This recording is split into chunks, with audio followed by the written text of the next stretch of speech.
Mika mau di sini atau di sini? Di sini aja. Oke, silakan. Oke. Baik, apa duduknya sudah nyaman? Sudah Ibu. Oke, ini dengan Mbak siapa? Tabita Ibu. Oh, Mbak Kabita. Oke. Sebelum ke sini apa ada kegiatan atau bagaimana Mbak? Belum ada sih Bu, cuma nanti ada kegiatan nanti habis konseling ini. Oh, habis Iya konseling. Bu. Kegiatannya apa Mbak? Ada itu Bu, rapat hima. Oh, apa Iya gimana? Bu. Ini baju himanya? Iya Bu. Oke, oke. Sebelumnya Mbak Kabita ini pernah sesi konseling atau gimana? Belum pernah sih Bu. Oke, Mbak Kabita tidak perlu khawatir dari sesi konseling ini karena ceritanya Mbak Kabita hanya kita berdua aja yang tahu, hanya Mbak Kabita dan saya aja yang tahu. Jadi Mbak Kabita tidak usah khawatir gitu terhadap permasalahan ini. Oke, sebelum kita memasuki ke permasalahan, Mbak Kabita ini rumahnya di mana? Kalau asal saya sih di Kalimantan Ibu. Oh, Kalimantan, Iya, jauh ya? iya, jauh. Tapi kalau tinggalnya sekarang itu di asrama Ketintang Ibu, asrama beasiswa saya. Oh, kalau di Ketingkan ke Manado berapa menit ya Mbak? Ya sekitar 7 atau 8 menit Bu, kalau enggak itu macet. Oh, cepat ya, 7-8 menit kan ya? Oke. Kalau enggak Biasanya macet Bu. Oke, biasanya kalau macet ini sampai berapa jam? Oh, enggak sampai berapa jam sih, cuma mungkin 20 menit atau setengah jaman gitu. Oh, setengah jaman. Oke, ini tadi waktu perjalanan ke sini gimana Mbak Kabita? Wih, lancar banget Bu. Jadi mungkin berapa menit aja tadi? 7 atau 8 menit. Jadi pas lewat arah Ketintang kan Bu, Unesa kan udah pada libur. Iya, Jadi iya. benar-benar sepi banget jalan di Ketintang. Oh. Biasanya yang pagi-pagi rame, biasanya udah lancar banget, jadi lancar. Sampai di itu rumah sakit Islam itu Iya. kereta lewat, jadi ketutup, jadi aku bisa langsung lurus. Pas di situ lampu hijau juga, jadi lurus aja ke Wonokromo. Di situ juga hijau, lurus aja. Jadi nggak ada berhenti ya. Jadi aman ya. Aman. Biasanya macetnya di daerah mana Mbak Kabita? Wonokromo, Unesa, semua lampu merah. tiga titik ini Unesa, di bawahnya flyover sama Wonokromo. Oke. Sebelumnya saya ucapkan terima kasih ya Mbak Kabita karena sudah menyempatkan waktu untuk dalam sesi konseling ini.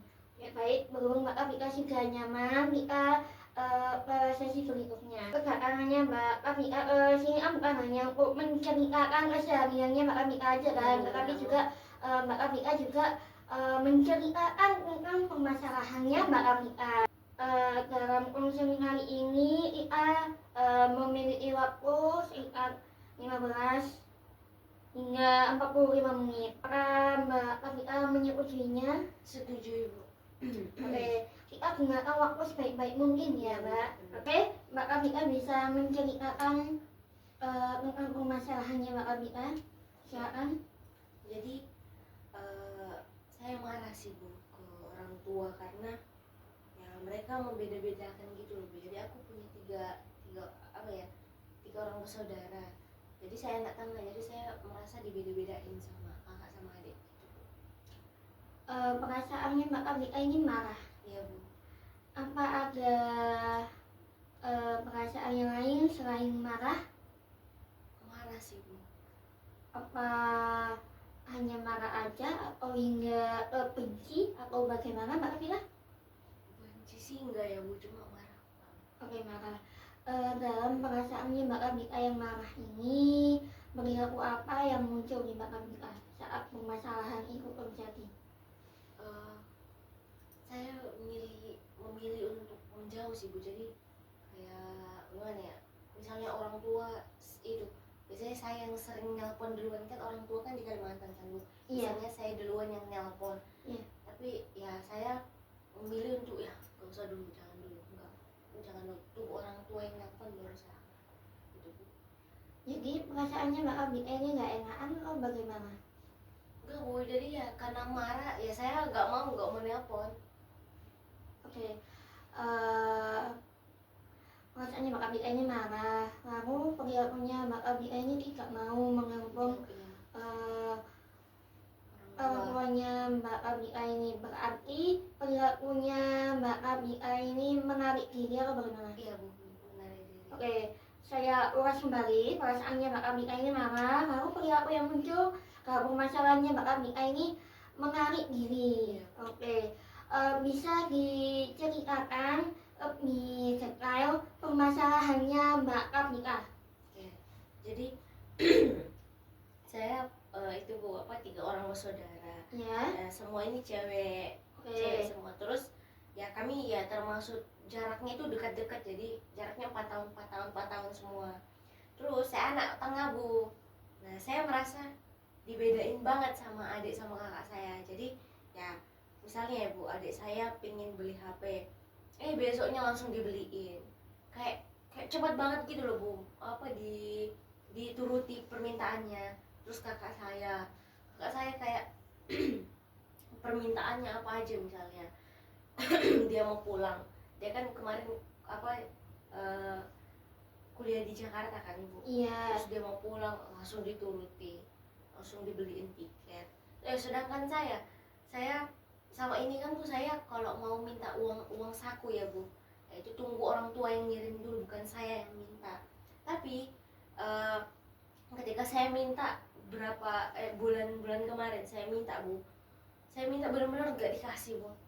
Tunggu nanti mama yang kirim, benar-benar yang yang langsung dituruti. Sedangkan kakak sama adik saya langsung dituruti. Nah itu Bu, saya marah banget Bu, kayak merasa dipilih kasihkan gitu Bu. oke. Kali ceritanya Mbak Abika ini tadi yang dimana Mbak Abika ini tidak bersaudara, Mbak Abika ini anak kedua Iya Bu. atau anak tengah. Dan dari ceritanya Mbak Abika juga seorang kakaknya Mbak Abika ini kuliah di Jakarta, lalu pulang ke Kalimantan yang dimana seorang ibu atau mamanya Mbak Abika ini memberikan kakak Mbak Abika ini tiket gitu. Lalu adiknya Mbak Abika ini diturutin oleh ibu ataupun mamanya Mbak Abika diberikan HP.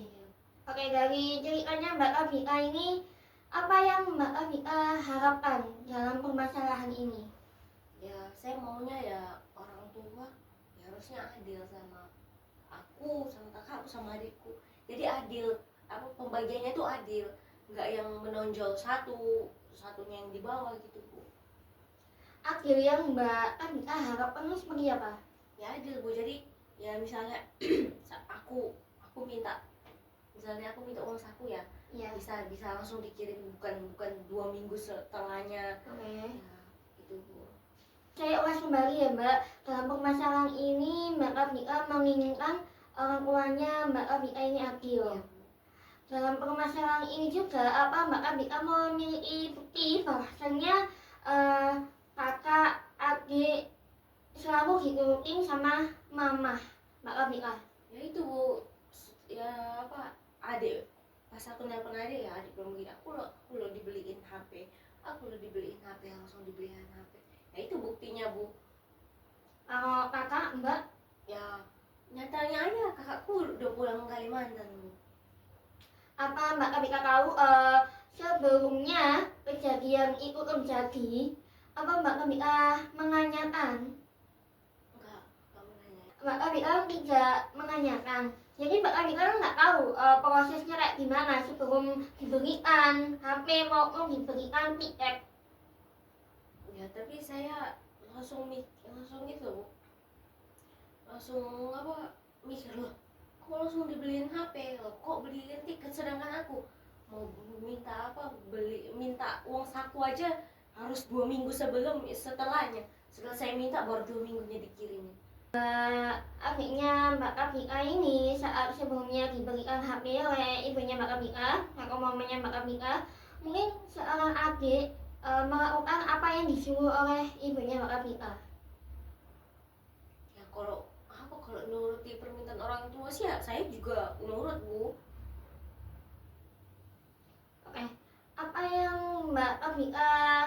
permasalahan dalam permasalahan ini. Oh juga seorang ibu bakal ngasih uang ke Mbak Kabika. Iya bu, iya sih bu. Mamaku kasih cuma lama banget. Ya kan nggak tahu juga kakaknya Mbak Kabika ini langsung diberikan tiket atau bagaimana, kan nggak tahu Mbak Kabikanya. Iya sih bu. Maupun adik juga kan nggak tahu, adik cuma bilang aku diberikan HP. Tapi sebelumnya kan Mbak Kabika nggak tahu itu ngapain aja kegiatannya. Iya sih bu, saya nggak tanya. Oke, dalam permasalahan ini apa yang Mbak Kabika rasakan dalam permasalahan ini?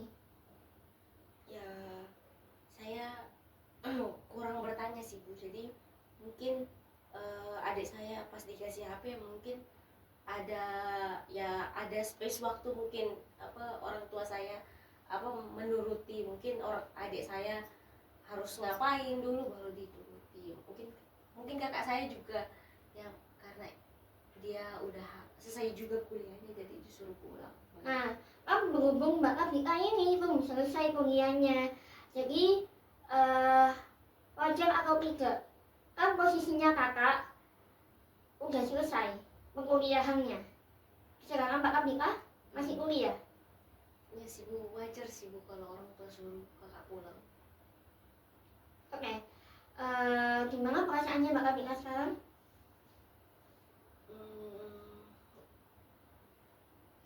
Kecewa sih bu. Oke, untuk perasaannya Mbak Kabika yang tadinya marah sekarang kecewa. Lalu tentang sikapnya Mbak Kabika nih yang menarik diri, gimana terhadap permasalahan ini setelah kita bicarakan lagi?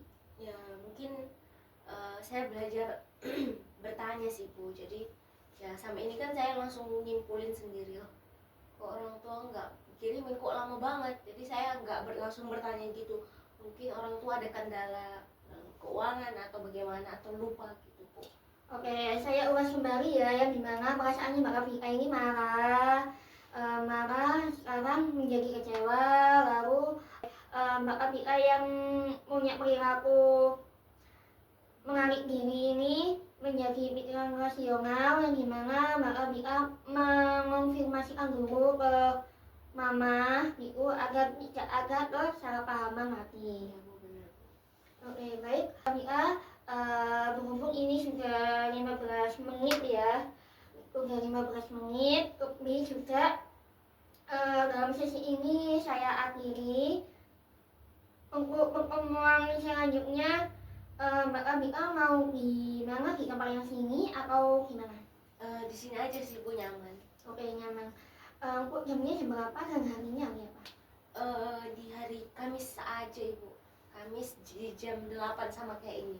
Oke, saya ulas kembali Mbak Kabika, untuk pertemuan berikutnya di tempat yang sama, untuk jamnya jam 8 dan harinya di hari Kamis. Ya bu. Oke, Mbak Kabika, saya akhiri. Wassalamualaikum warahmatullahi wabarakatuh. Waalaikumsalam warahmatullahi wabarakatuh. Terima kasih bu. Iya, sama-sama. Ya iya, di jalan. Bu. Dadah.